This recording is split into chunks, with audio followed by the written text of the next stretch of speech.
А, сега е ово многу интересно.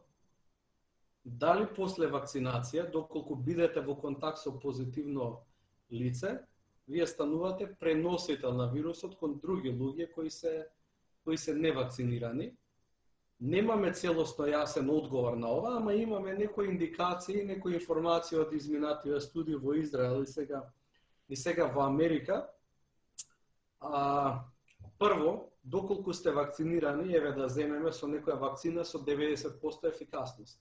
И доколку бидете во контакт со позитивно лице, и доколку некое невакцинирано лице е во контакт со истото позитивно лице, вие имате 90% помала веројатност да се инфицирате.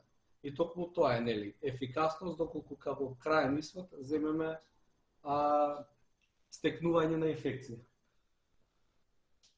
Сега во однос на пренесувањето, утврдено е со студии дека кај овие луѓе кои се вакцинирани, но повторно се заразиле, имаат многу пониска концентрација на вирус во нив, за многу пократко време и многу е помала веројатноста да заразат некои други луѓе.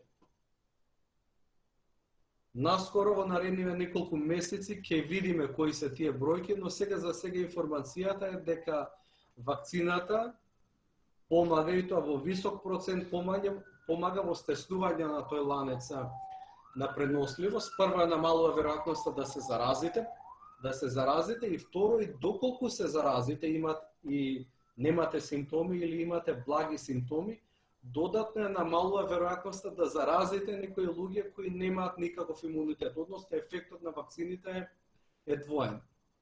Ќе повторам.